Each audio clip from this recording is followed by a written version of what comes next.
Kapolri Jenderal Listio Sigit Prabowo menginstruksikan kepada jajarannya untuk melakukan sosialisasi secara cepat terkait dengan pemberlakuan rekayasa lalu lintas saat momen arus balik Lebaran 2023. Instruksi itu disampaikan Kapolri saat mengikuti rapat koordinasi bersama dengan Menko PMK dan Menhub melalui sambungan virtual, Jakarta, Minggu, 23 April 2023. Bagaimana diketahui, tadi sudah disampaikan oleh Bapak Menko PMK bahwa arus mudik tahun 2023 tahun ini adalah arus mudik dengan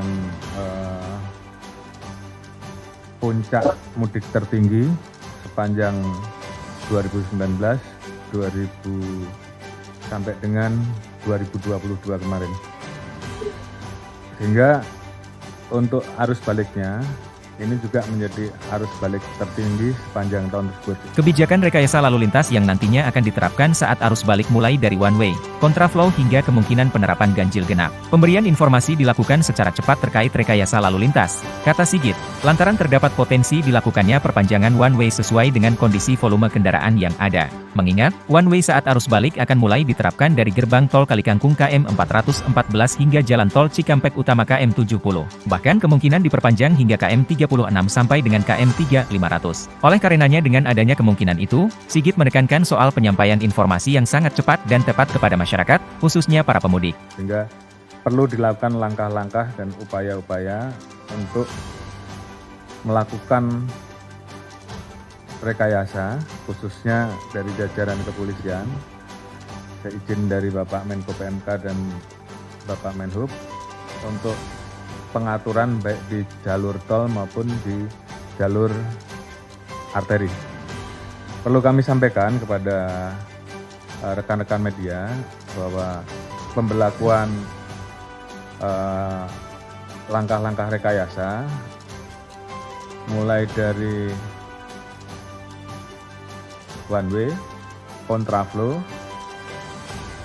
dan juga kemungkinan ganjil genap ini akan diberlakukan agar beban jalan pada puncak arus balik ini bisa kita urai dan kita distribusikan, karena memang beban di tanggal 24 dan tanggal 25 di puncak arus balik tersebut memang harus diurai, karena apabila tidak akan terjadi kondisi stuck, karena memang beban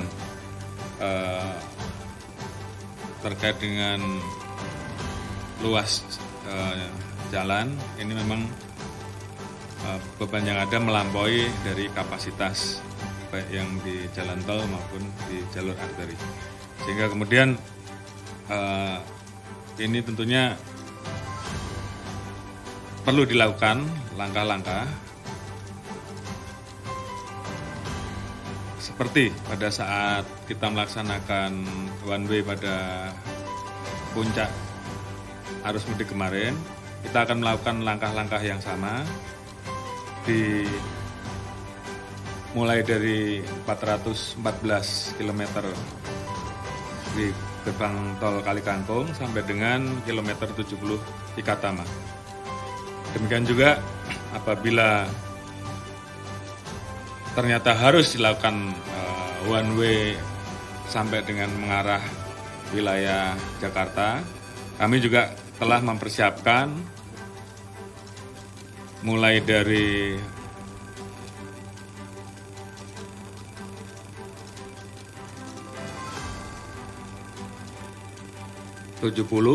kemudian 36, kilometer 36, bahkan sampai kilometer 3500.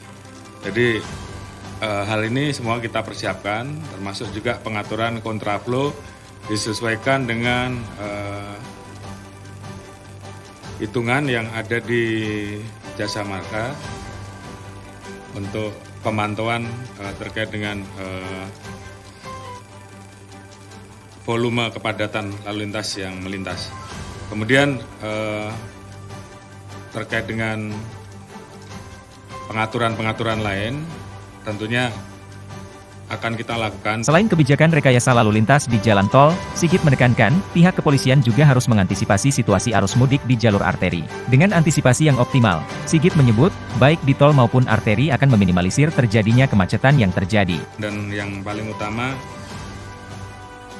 harapan dari kita, khususnya bagi para pengguna jalan, para pemudik, untuk betul-betul bisa mengikuti apa yang diputuskan oleh para petugas di lapangan, sehingga kemudian penanganan arus balik ini betul-betul bisa berjalan dengan optimal, karena kepatuhan terhadap aturan yang diberikan oleh petugas di lapangan tentunya ini akan sangat membantu kelancaran dan keselamatan para pengguna jalan.